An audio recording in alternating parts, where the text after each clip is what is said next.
Lovely. Okay. Very good.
Good evening, everybody.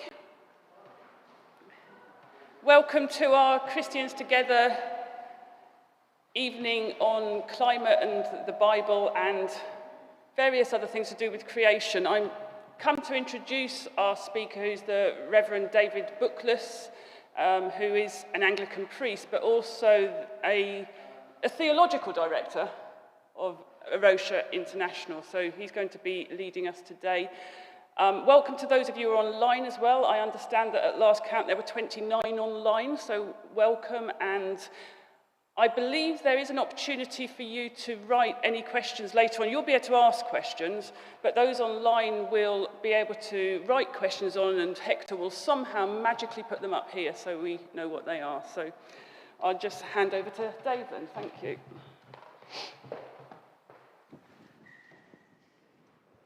Thank you very much, Susan. It's great to be with you all this evening. Sue, isn't it, rather than Susan? Yes, Sue, sorry. It's like when people call me David. I usually think it's my mother. But anyway, it's lovely to be with you, and both here in the church and those of you who are online as well. And I've given us as a title for this evening, Creation, Climate and COP26. And obviously, in the forefront of our minds is the fact that there's this huge global conference coming up in Glasgow next month, which the UK is hosting, and we're responsible for helping set the agenda for that. So this is really important stuff. But why does all of this matter, and why particularly does this matter to us as Christians? Why does it matter that the Church of England has declared a climate emergency and set itself a target of getting to net zero? In other words, averaging off no carbon emissions by 2030, a target that's incredibly ambitious and nobody knows if it's actually possible or not. In fact, the leaders of the Church of England's Environment Working Group wanted a more modest target of 2040 or 2045, but General Synod, the Church of England's Parliament, decided to go for 2030. And other denominations are doing similar things. Why does this matter? Well, it matters because of the science, and I want to give you a very quick update on the Intergovernmental Panel on Climate Change's sixth assessment report, which came out at the end of August. The Intergovernmental Panel on Climate Change, or IPCC, is the biggest gathering of academic scientists in history. It involves thousands of scientists from every country in the world, I think, certainly virtually every country, people of every different political persuasion, and it involves also all the major science academies of the world, as well as the world's governments. And so when they bring out a report, it's something that we should take seriously. It's a consensus report from all these scientists.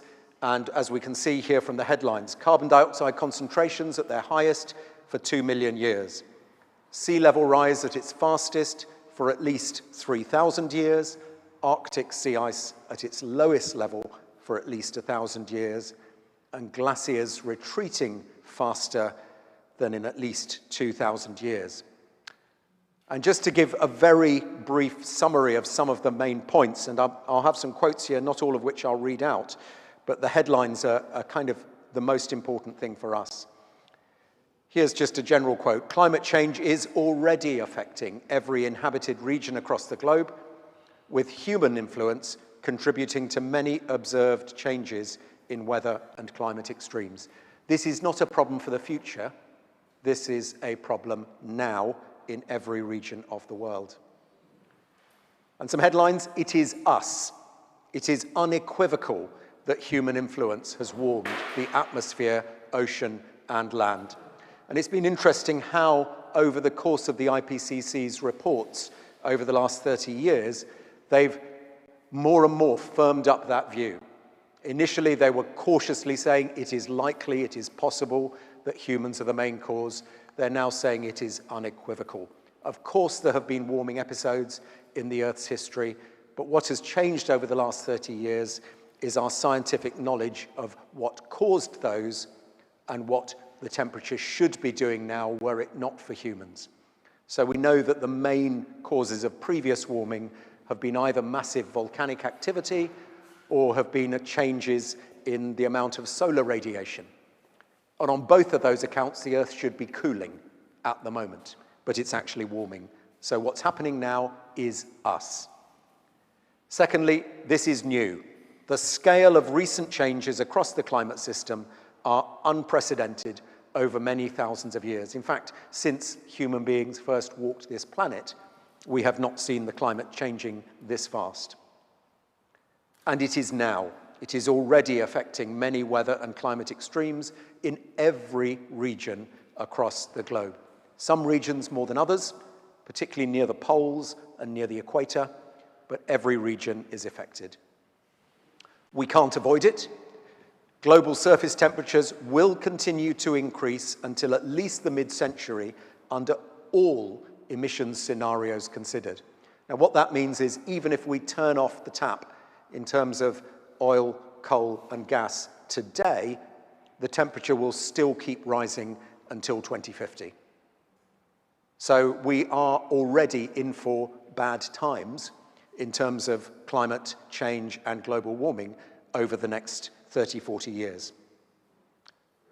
And therefore, we can't wait, because many changes in the climate system become larger in direct relation to increased global warming. So the more we delay, the slower we are, the less ambitious our targets, the worse things will be. We can't stop it completely. Many changes due to past and future greenhouse gas emissions are irreversible for centuries to millennia. So this is a problem for many, many generations to come, especially changes in the ocean, ice sheets, and global sea level. But although we can't stop this, everything that we do counts. Changes in climatic impact drivers would be more widespread at a 2 degrees rise compared to 1.5 degrees centigrade of global warming, and even more pronounced for higher warming levels. So the quicker and more effectively we tackle this now, the less bad the future will be. And just to be a bit depressing here, some of the things that the scientists are still uncertain about are what they call drastic tipping points. In other words, sudden, massive changes, such as an ice sheet collapsing, such as a change in the North Atlantic conveyor, which controls the climate for Western Europe. And they can't rule those out. They're saying those need to be built into risk assessments, but neither can they be certain if and when those sorts of drastic changes will happen. Another one that you may have heard about is the melting of the permafrost, which is already happening in many of the Arctic regions. Huge, vast areas of Siberia and of Alaska, where you've got frozen soil containing massive amounts of methane, which is an even stronger climate gas than carbon dioxide. And as that melts, that could just speed things up out of control. So these targets, net zero, aren't just something that synods vote on, they really do matter. Achieving global net zero carbon dioxide emissions is a requirement for stabilizing CO2-induced global surface temperature increase. And urgent action now really matters. If we take the urgent action now, it will lead within years to discernible effects, in other words, discernible improvements on greenhouse gas, aerosol concentrations, and air quality. So there's a real urgency about this, and there's a real significance about this. If you want to read a little bit more on that, I've written a blog on Arosha's website called Code Red for Humanity, which was the phrase used by Antonio Guterres, the Secretary General of the United Nations, when he introduced this IPCC report. And the question I asked there is, can we and the world still flourish under this scenario? And the answer is yes, if you really want a very quick answer. So let me now move to a different question. Climate justice, what is it? It's a phrase that's being bandied around a lot. And if you get material from some of the big poverty and development charities like Christian Aid and Oxfam and Tear Fund, you will have heard the phrase climate justice. Well, if you put it into Google Images, you get pictures like this. Climate justice equals social justice. Climate justice is racial justice. Climate justice equals human justice.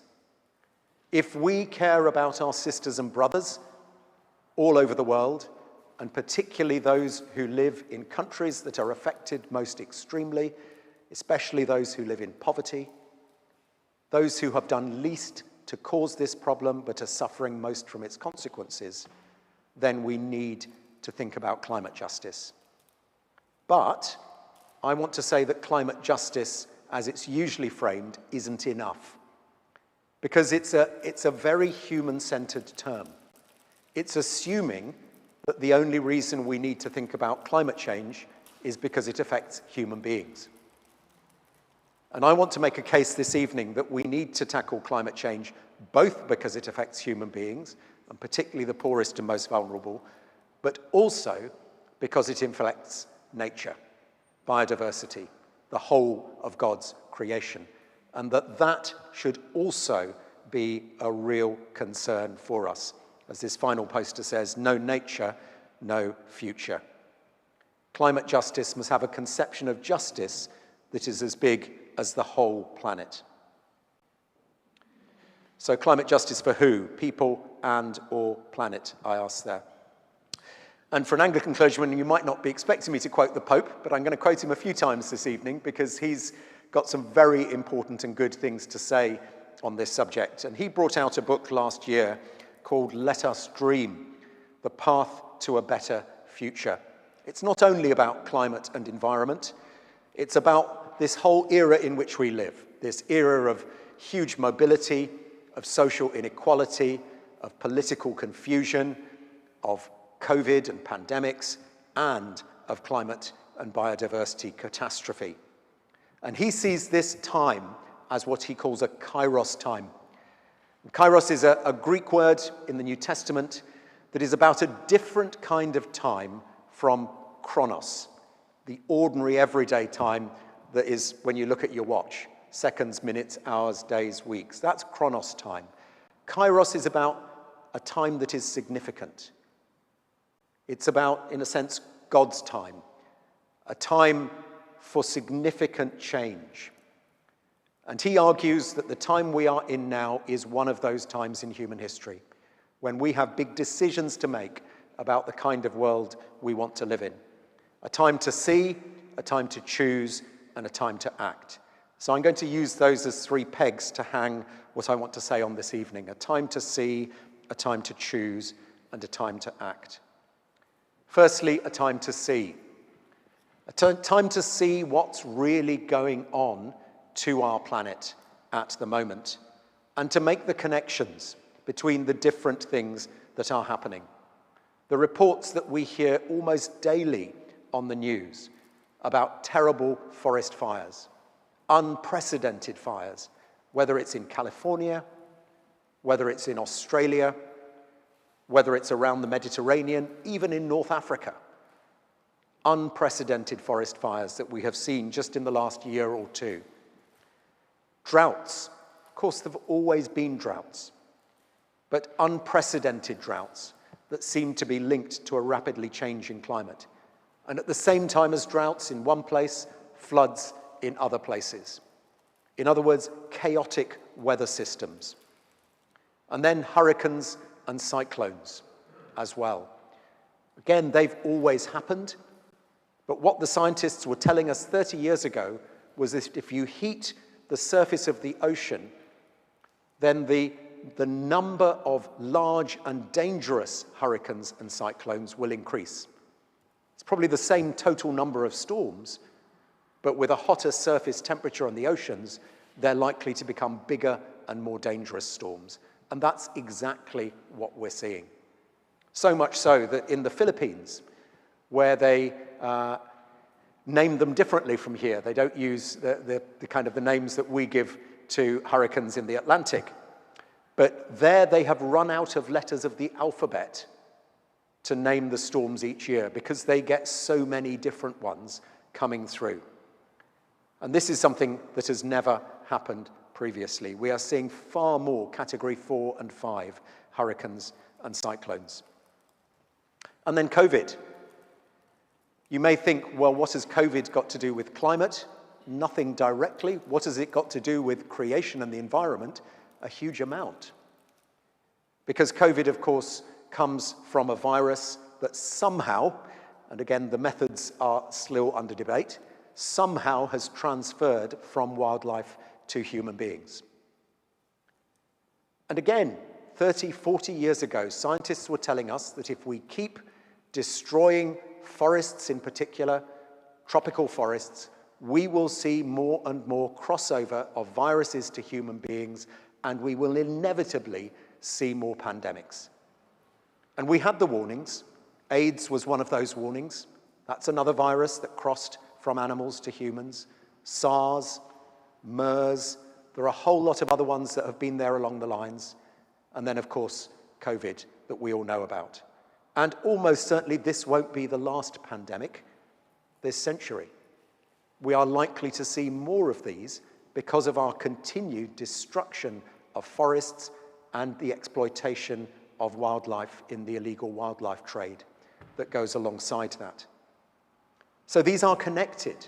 These are all deeply connected with our human use and abuse of the environment, God's creation. And this slide here is one that I find deeply, deeply depressing. It's a very simple graph, all going down, all going in one direction, and it's an index of vertebrate life forms with a backbone on planet Earth. And you'll see that there's been a decline by 2016 of 68%, so it's almost certainly 70% now, of wildlife populations globally since 1970.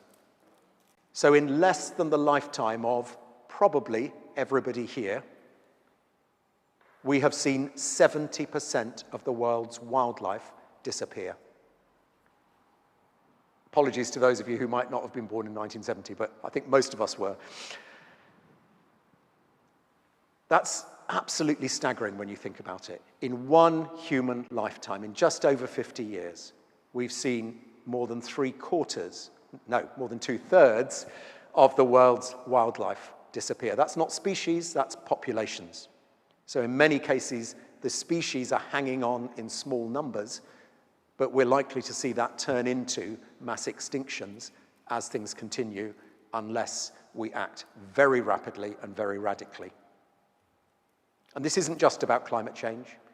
It's about our building of cities, our cutting down of forests, our overfishing of the oceans, our use of plastics and the way they get into particularly marine food systems. It's about our industrialized agriculture that often makes no space for wildlife. It's about our total human impact. So as we see, and here's where I begin to get a little bit more theological, if you like, we need to lament.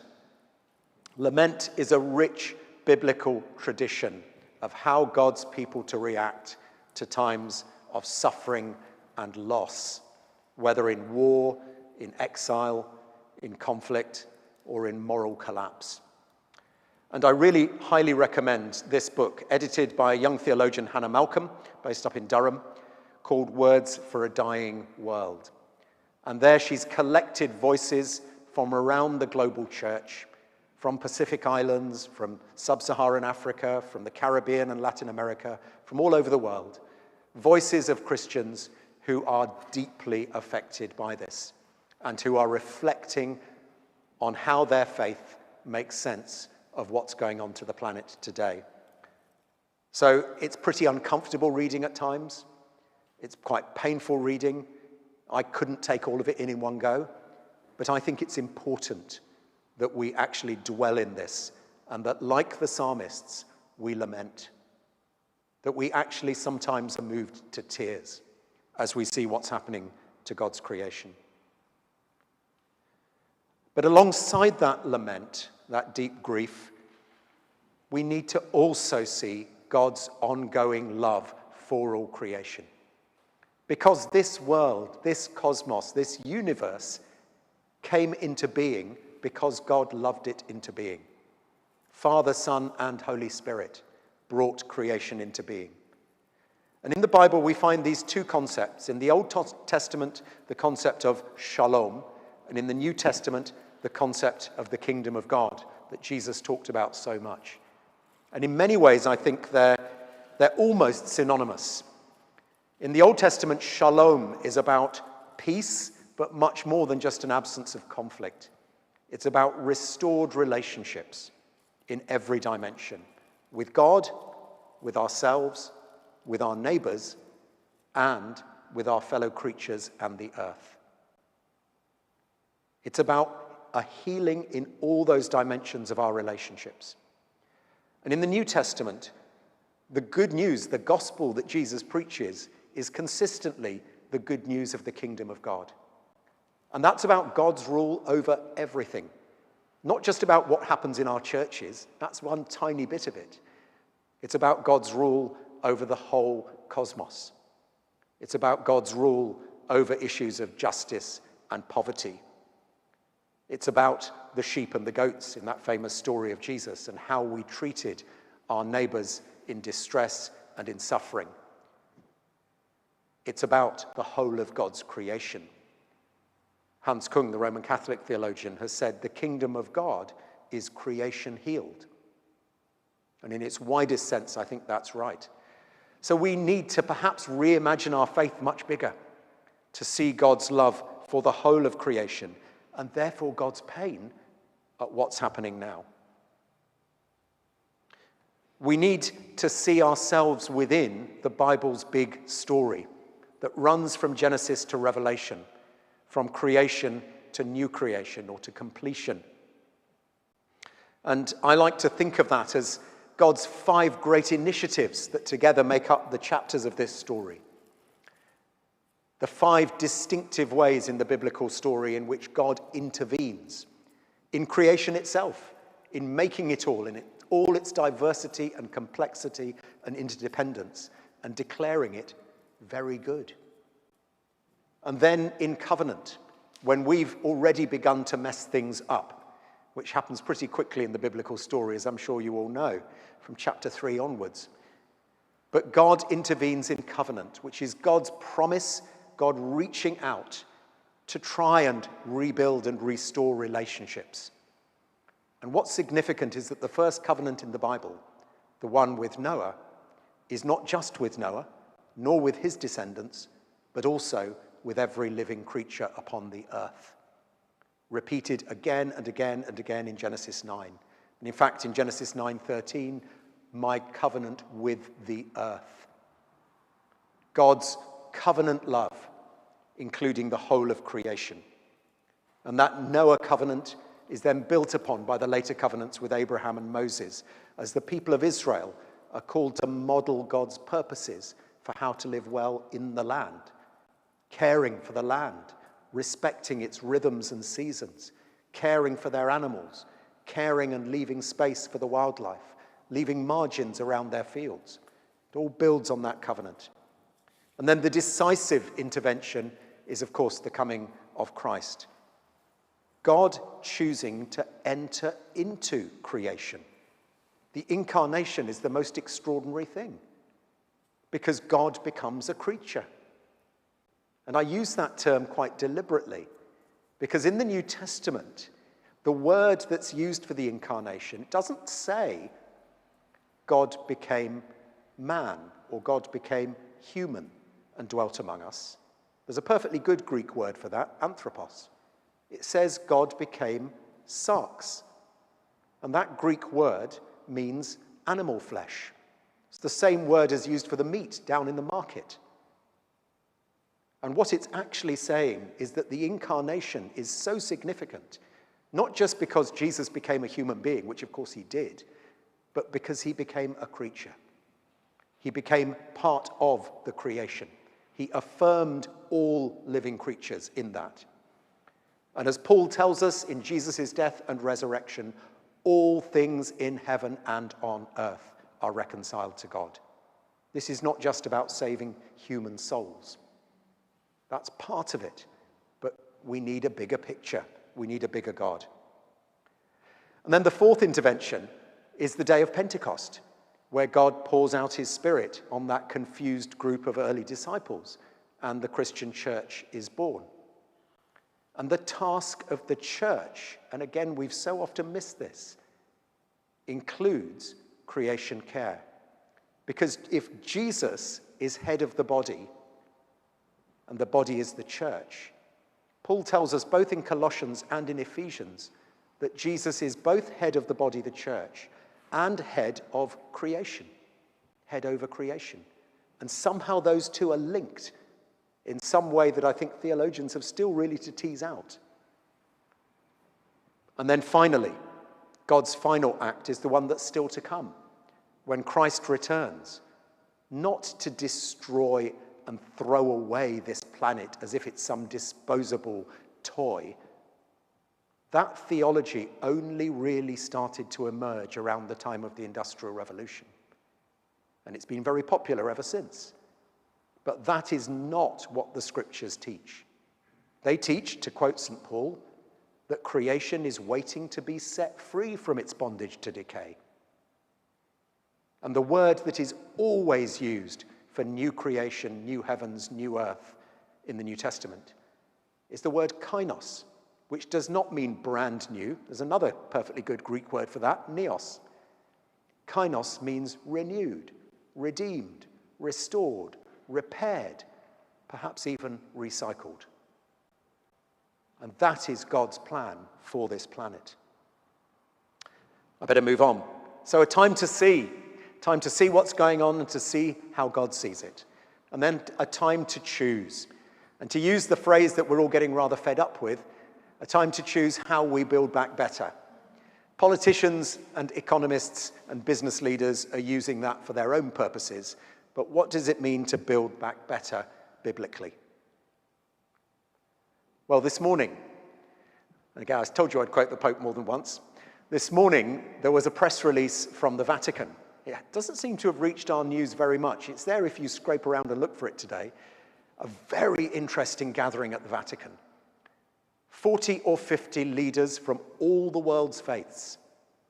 The Grand Imam from Al-Azhar University in Cairo, the chief leader of the Shia Muslims from Iran.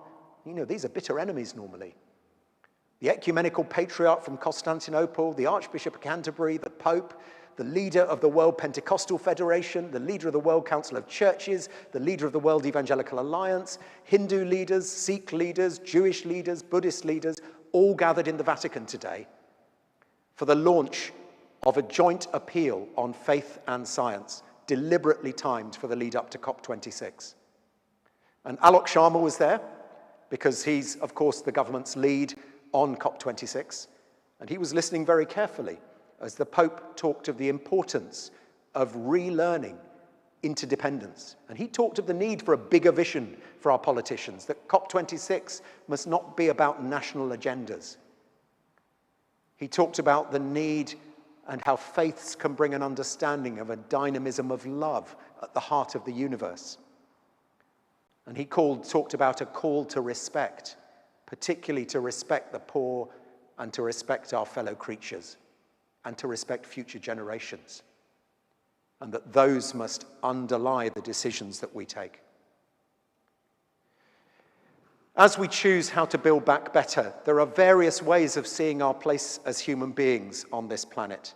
There's the kind of rather traditional hierarchy, pyramid, where humans are at the top and all the other species are there beneath us. Nature is there for people. And some of you will have spotted that there is a different kind of hierarchy in that picture as well, a gender one. And it's often when you get hierarchies in one area that they flow into other areas too. And some Christians have used the Bible to justify that kind of hierarchy, saying we are uniquely made in the image of God, unlike others, forgetting that being made in the image of God is much less about privilege and much more about responsibility. It's a vocation. It's a calling. And then the second picture there is the one that's hugely popular in our world today, nature for itself. Human beings are just one amongst the millions of creatures on this planet. We're of no more significance than the starfish or the snake or the pig, just randomly choosing some species there. And if we are the ones causing the problem for planet Earth, then maybe planet Earth will get rid of us by pandemics or wars or whatever, or by making the planet just inhospitable for us, and the planet will continue on its own way without us, just as it did with the dinosaurs.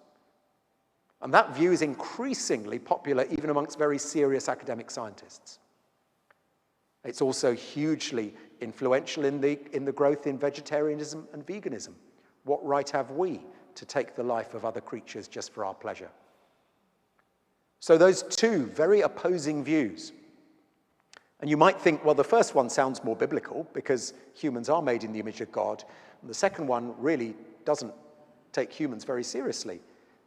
But actually, there are certain passages in the Bible, notably Psalm 104 and the book of Job, which actually do read very like that second picture. They see human beings as cared for by God, but just as one amongst the many creatures that God cares for, not particularly held out or separated from the others. And I believe that we actually need a different picture, and it's the third one that's there. Recognizing that it is love at the heart of the universe, at the heart of everything that has been made. As John 3:16 famously puts it, God so loved the world, and the word is cosmos in John 3:16, and it meant then what it means now. God so loved the world that he sent his son. And human beings within this picture are given a special place. But we're there at the bottom, not because we're the least important, but because an awful lot rests on our shoulders. Because God has given us great responsibility. Because being made in God's image is, to quote Genesis 1, in order that you should look after, or perhaps rule over, but I prefer look after as a translation, the beasts of the field, the birds of the air, the fish of the sea.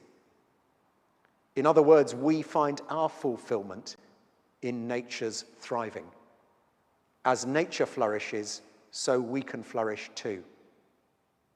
And I believe that's a vision that comes from the heart of our faith that we need to share with our society as well.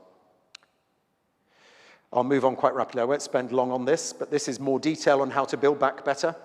It's words in the book of Jeremiah, famously given to the people of Israel when they were in Babylon in exile. And they didn't want to be there. They wanted to be somewhere else. And yet what God says to them there really is about this vision of shalom, of the kingdom of God. It's a holistic vision, an integral vision of caring for one's neighbor, caring for future generations, caring for the economic life of the city, and caring for the environment. And I've color-coded it because within that short passage, you find all the bottom lines of sustainability: the ecological, the social, the economic, the political, and the spiritual. It's all there. The Bible got there 2,500 years before the United Nations in terms of understanding what sustainability is all about. That's a vision of how to build back better for those who live in an urban context, here in Babylon, but for us in London as well. And by the way, when it uses the word prosperity and prosper, we've kind of narrowed that word down to a purely economic understanding. But prosperity and prospering, in biblical terms, are about what happens to a tree that bears fruit. They're about flourishing. It's a much more organic term. It's a much more rounded term.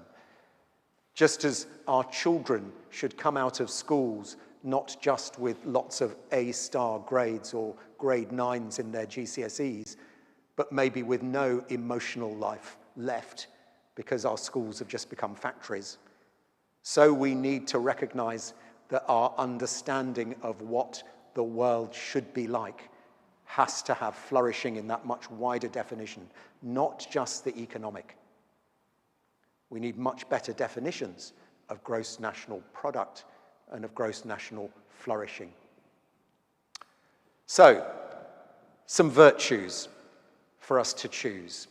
And these are deeply biblical virtues, but ones that we can also share with our neighbours of no faith or of all faiths. I believe we need to rediscover our sense of wonder. All of us were born with it. All of us had it as young children. Some of us rediscovered it during the first lockdown when we went out for walks and found ourselves in nature in a way that we hadn't been for years.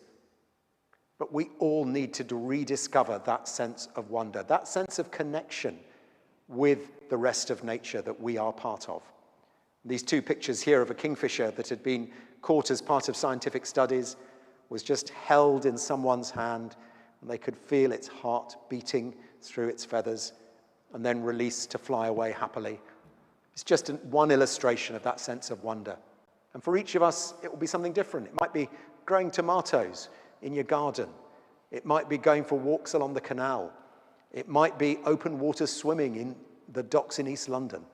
You know, whatever floats your boat in terms of wonder and getting in touch with God's creation. But that's something that I believe all of us need. And then humility, knowing our place and learning from nature. Recognizing that all our technology on its own is not going to get us through this crisis. It's an important tool in the box. It's a vital tool in the box. But technology on its own is not going to get us through. We need the deep wisdom that is found within nature. And we need systems that replicate. We need nature-based solutions as we look at COP26. And then simplicity. Our lifestyles have simply become too affluent. Somebody said that the virus that is really killing Western society is not the coronavirus, it is affluenza. And I think there's a very important truth in that. It's 100 years since Mahatma Gandhi visited the West and talked about Western nations groaning under the heel of the monster god of materialism. And if he said that 100 years ago, think of the lifestyle of our grandparents or great-grandparents 100 years ago. What on earth would he say now to our wastefulness and our consumption levels? We need to have joy in enough to recognize that we don't need everything that the advertisers tell us we need. We need to detox from our materialism. And then hope. Hope is an increasingly scarce commodity, but it is one that we can have as Christians. And this verse that's also from Jeremiah 29 that we just looked at is important here. God says, I know the plans I have for you, plans to prosper you and not to harm you, plans to give you hope and a future. It's become a very popular and famous verse. It's always been quoted on the internet. But what's its context? Its context is those verses I read a few minutes ago about how to build back better in Babylon. And it's as we do that, as we look after the places where God has planted us and seek their flourishing in that rounded way, that we can have hope. And certainly, for me, the two biggest sources of hope are, one, my Christian faith and my belief that God has not given up on the planet and God will keep to his promises and he will return to restore and redeem and renew. But at the same time, the second source of hope is actually seeing what that means in local situations today. Seeing what that means with my neighbours in Southall and Norwood Green or here in Ealing. Seeing what that means if I visit somewhere else and see how people there are working together to live more sustainably and care for God's creation so that all can flourish. So finally, a time to act. Let's look at what we can do about this practically. And there's so much out there. If you Google, what can I do about COP26, you'll find 1,000 possibilities. I'm just going to highlight a few. A lot of churches are doing Climate Sunday, and it's not too late if you haven't done it already. Any time between now and COP26, you can do it. So I'll be at St. Stephen's Ealing on Sunday. The vicar's here tonight, and he gave me the order of service. And they're having their Climate Sunday this Sunday. We had ours at St. Mary's Norwood Green, where I am, a couple of Sundays ago. And it's an opportunity to focus on COP26. There are orders of service, there are suggestions for preaching, there are prayers online. Do register for it and do feedback what you're planning to do. Arosha UK are amongst the organisations, a whole bunch of organisations and denominations that are behind Climate Sunday. Also, churches can declare a climate emergency, and there's an online climate emergency toolkit with actions that we can take. And then there's Eco-Church. Now, I declare an interest because Eco-Church is run by Arosha UK, but it's for all churches, and all the major denominations in the UK have now thrown their weight behind it and are encouraging churches and congregations to register. You register, you go through a questionnaire, and then you develop your own action plan. And as you do that, you can move through and get a bronze award, which is pretty easy, a silver award, which is quite a lot tougher, and a gold award, which is extremely tough. There are very few gold award churches, and that's deliberate. But Eco-Church has almost become a victim of its own success. It was launched less than 6 years ago, and there are now more than 4,000 churches in England and Wales that have signed up as Eco-Churches. I find that exciting. It's probably the fastest growing movement in British Christianity at the moment, if you look at the statistics on their own. It's quite an extraordinary thing, and I really recommend looking at the Eco-Church website, and if your church isn't already signed up, I really recommend that. And then there's what we can do locally with this big vision, trying to make that something that we're part of locally. Now, I'm sure some of you have come across Lagercan here in Ealing. Lagercan is a completely informal network of local residents who go out to pick up litter. And I can't remember what the initials exactly stand for, but it's some of local action to green by Ealing residents or something like that. That's why it's Lagercan. Apart from that's what you often end up picking up. You can just get for free the green bags or blue bags they're using now, and you can form a little group and choose an area that you're going to go and clean up. And it's been amazing to see thousands of local Ealing residents joining in with this. It started during the first lockdown, and it's grown and grown and grown. And we've started to do it with our church, with some of our neighbours as well, coming to join in. And every now and then we'll say, well, we're going to have an act of worship at the end of doing our litter picking. And some people will say, that's fine, I'm off to the pub. And others will say, all right, we'll come along and join you. There are things we can do with our buildings. This is rather a big building, not a typical church. This is Gloucester Cathedral, a Grade 1 listed building that has nevertheless managed to get permission to cover its roof in solar panels. Now, there are different solutions for heating and lighting depending on the different kinds of buildings, but there are almost certainly things that we can do to move towards net zero as churches and to really make a witness to our neighbours that this is something we're taking seriously. One thing that I found a big encouragement this summer is a group of young Christians, YCCN, the Young Christian Climate Network, set up by Christians aged 18 to 25 and entirely led and run by Christians aged 18 to 25. And they decided that they were going to start in Cornwall when the G7 happened back in July, and that they were going to have a relay, not the same people, but a staggered relay with different people walking all the way to Glasgow in time for COP26, going via all the major cities and stopping and having events, inviting MPs. And it's been a phenomenal thing to see how that's been involved. It passed through London back in August. That picture was actually taken in Westminster Cathedral. They have this boat that they're carrying with them. The hull of the boat is a wicker coffin, quite symbolically. And the sails are from different parts of the world most affected by climate change. And in this picture here, you've actually got two 20-year-olds. So only recent, actually no, one's 18. One's 20 and one's 18. I happen to know it because the 18-year-old's daughter of some good friends of mine, and the 20-year-old happens to be one of my own daughters. And there they are, standing up in Westminster Cathedral, talking passionately about their faith and why it means they care for the climate. And I find that a real encouragement, a real sign of hope to see that happening. I know they're going to be on Songs of Praise in 2 or 3 weeks' time, so worth looking out for them on that as well. And I wouldn't be doing my job if I didn't advocate for A Rocha and encourage you to find out more about A Rocha as well. Our name just means the rock, A Rocha. Portuguese, which is where we began nearly 40 years ago. We're now working in more than 20 countries around the world. Our motto is conservation and hope. And our kind of ethos is to work with local communities to care in practical ways for nature and biodiversity. And of course, climate comes into that too. But our primary work is in nature conservation.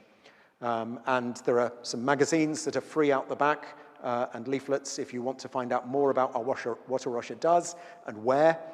The local branch of A Rocha, the UK headquarters are actually in Brentford, and they've got a local project in Southall, so you can find out about those as well if you want to. I'll also mention at this point, while I think of it, that there are 2 books for sale out there on the little table outside. Both books I've written. One's called Planetwise, which is an attempt to go through the Bible's big story and what it means for the environment and how we should care for the environment and the implications of that. And the other book is called God Doesn't Do Waste, which is much more autobiographical. It's the story of kind of how completely unexpectedly I ended up getting into all of this. I thought I was going to be an ordinary vicar all of my life, but God seemed to have other ideas and got me into this, and what that's meant for our family, how that led to starting A Rocha UK, and led eventually to me moving on to A Rocha International. Yeah, so those 2 books are there. They're both, I think on the cover they're meant to be £8.99, but you can have them for £7 each if you want to. So that's about A Rocha. One of our strap lines is writing the gospel in the landscape. The idea that if the good news, the gospel, is about the kingdom of God, then we should be able to see that tangibly around us in our human relationships, but also in the landscapes where we are. And my final slide. Some words from the Lord's Prayer, which you might not have thought had much to say about the earth, but it does. Your kingdom come, your will be done. Where? On earth, as it is in heaven. And a quote actually from the Archdeacon of Northolt, Catherine Pickford, who at her licensing service used these words: "Unless we all flourish, nothing can flourish." And I think those are words for this time, for this Kairos moment, as we seek to see and to act. We need to recognize that unless the poorest amongst us flourish, we can't truly flourish. Unless all species and ecosystems flourish, we can't truly flourish. It's been used in terms of the vaccines, of course. Unless everyone gets the vaccine, nobody will be safe. It's true in that sense. It's true in terms of racial justice, but it's also true in terms of the environment. Our call is to show God's compassion for all life on earth. Right, I've spoken for long enough, so I'm going to be quiet, and we're going to see if there are any questions, I think.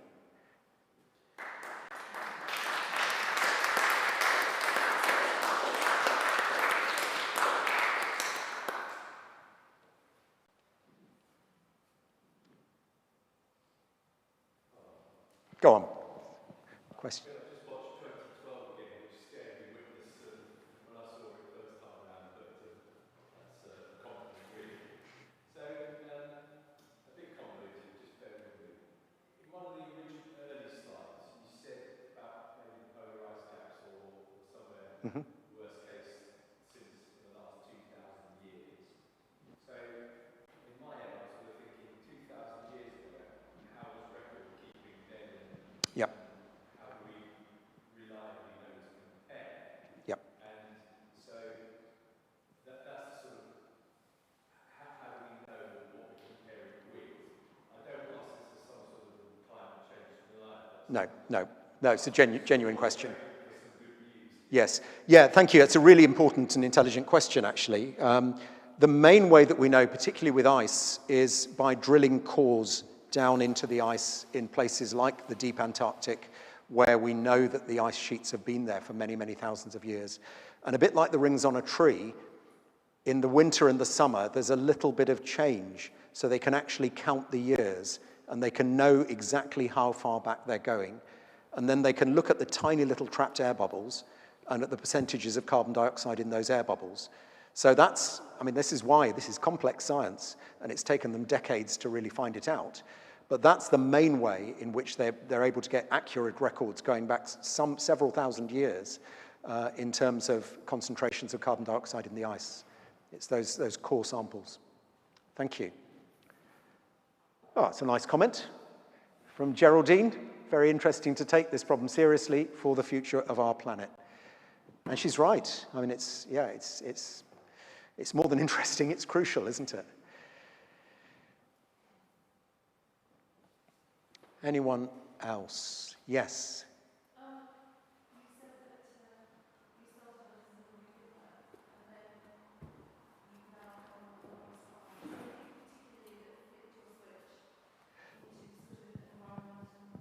Partly for those who are listening online, I'm going to ask you to repeat your question into the microphone, if you're happy to do that. There we have a nicely wiped down microphone. Yes, you said that you started off as an ordinary vicar and something has led you down this path of conservation, environment and the planet creation, etc. Was there anything in particular that turned you onto it? This is whereas if I was a real marketing man, I'd say you'll have to buy the book.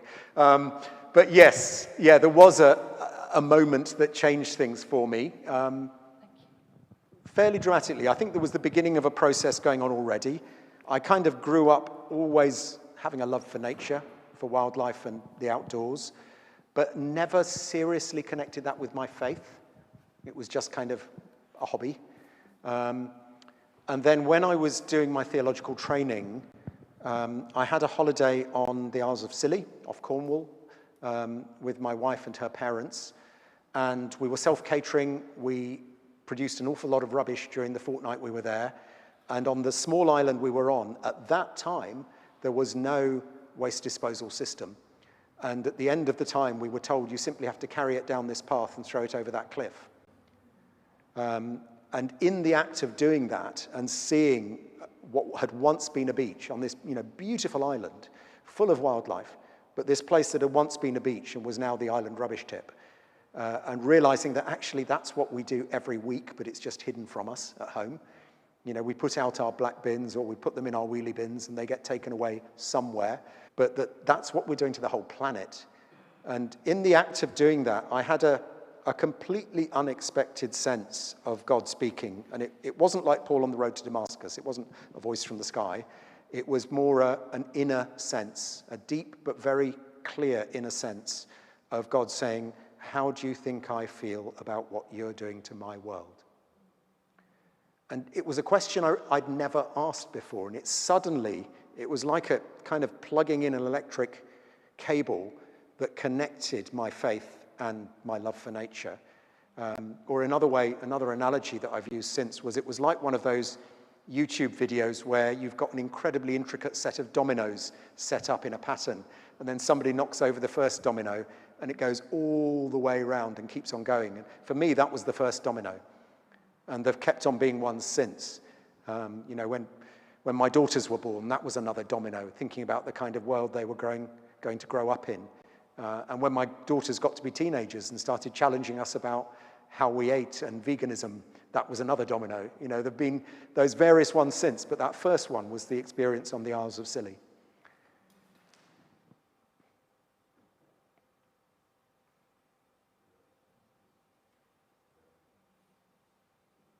Yeah. Hector's just bringing you the mic.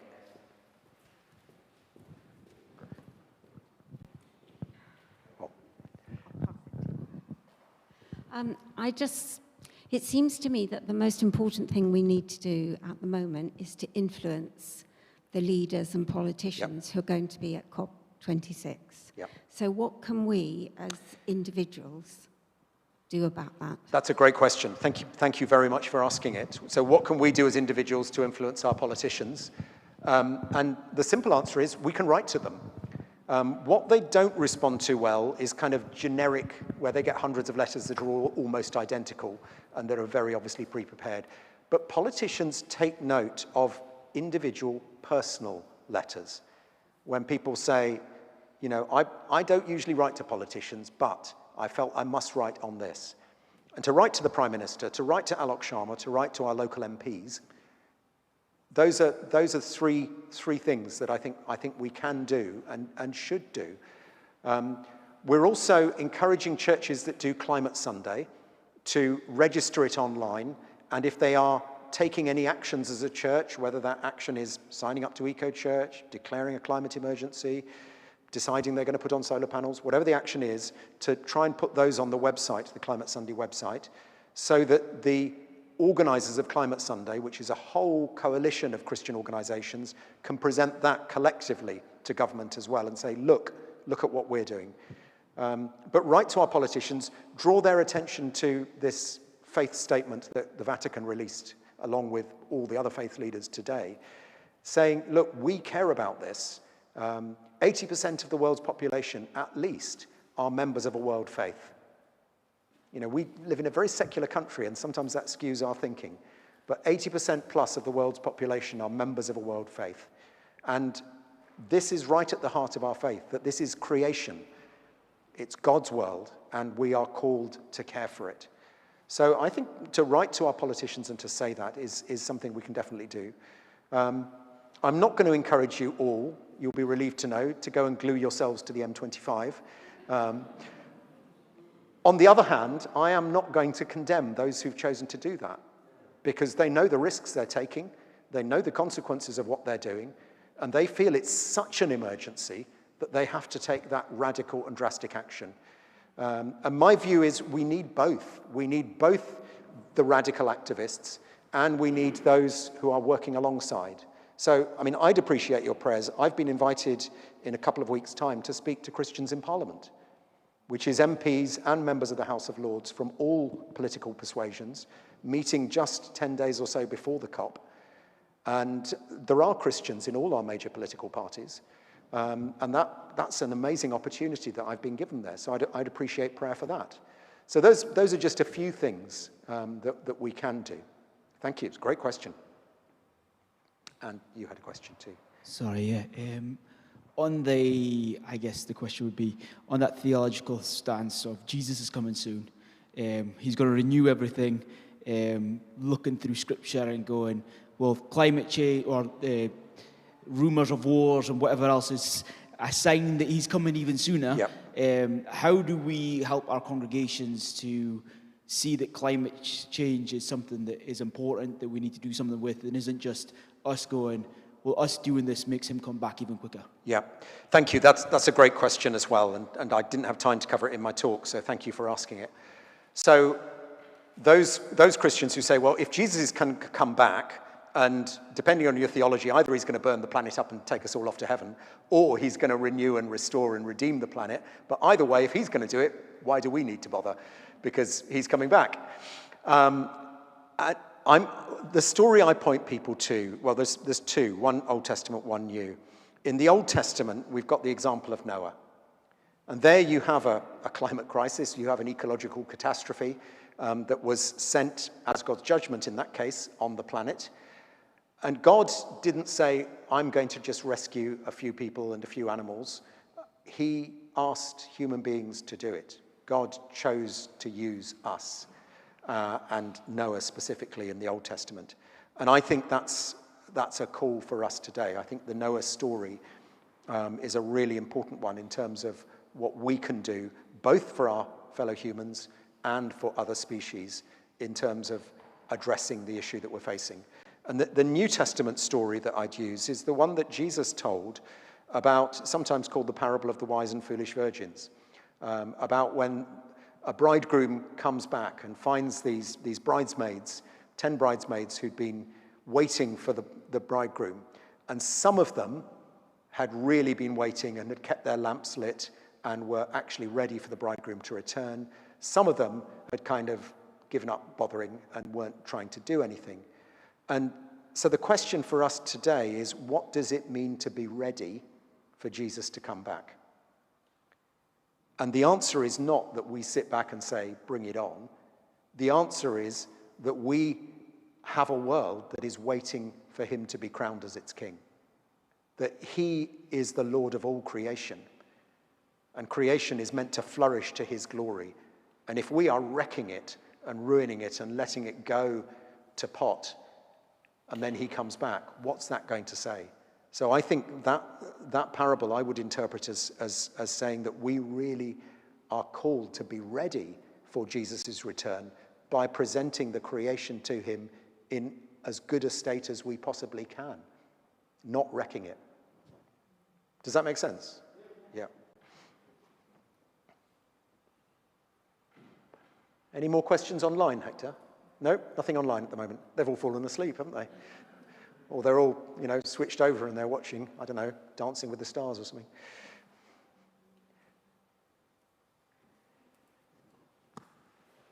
Mr. Newbold, sir.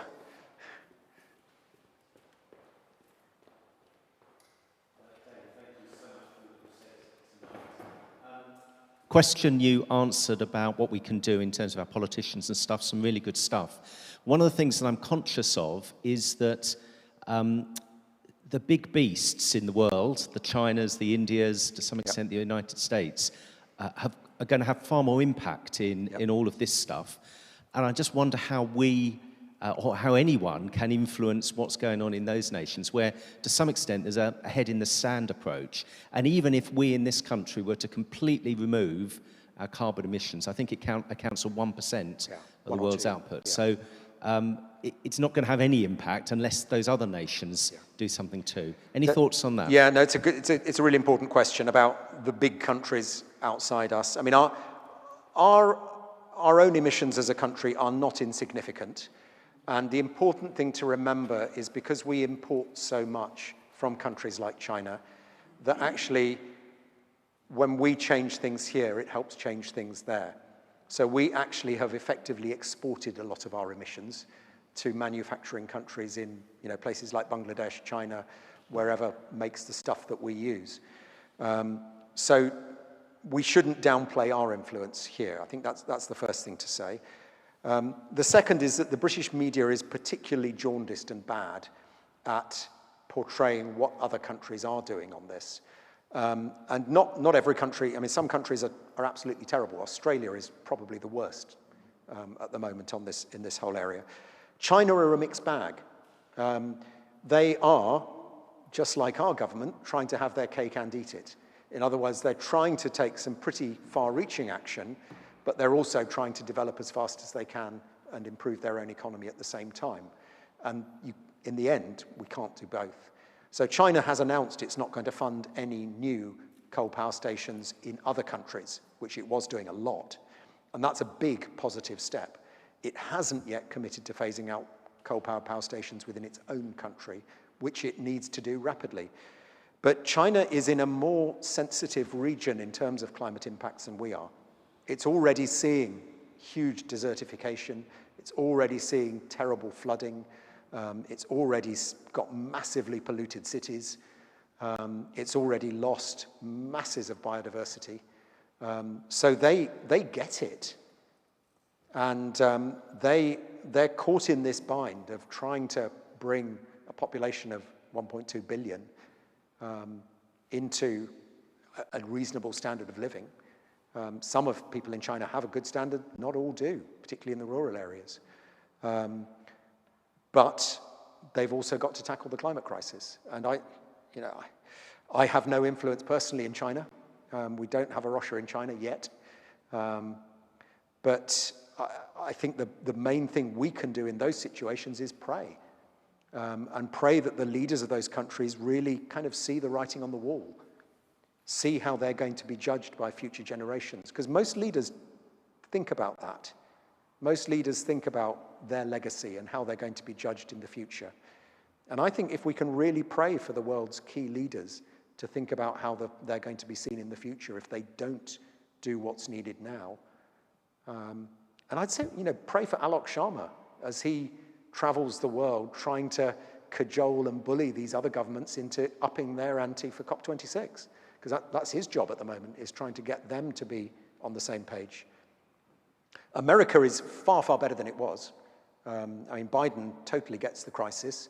Again, like our government, I think he is trying to somewhat have his cake and eat it.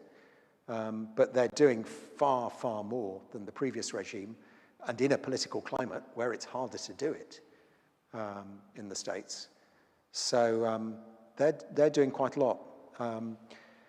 But yeah, I mean, I don't have huge influence in those countries. I think the main thing we can do as Christians is pray for those key leaders in that situation. Good question.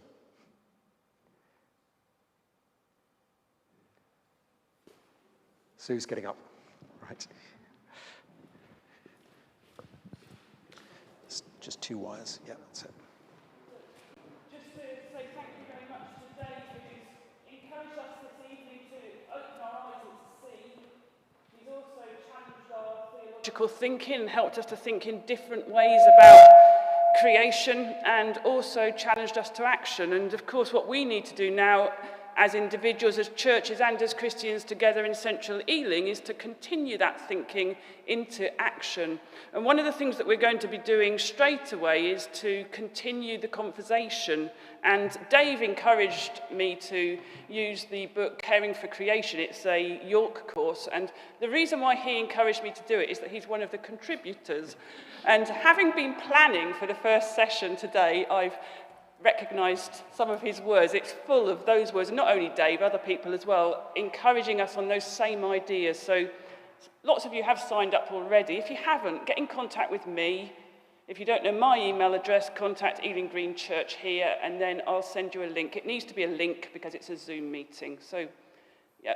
So again, thank you very much. And I think another clap for Dave.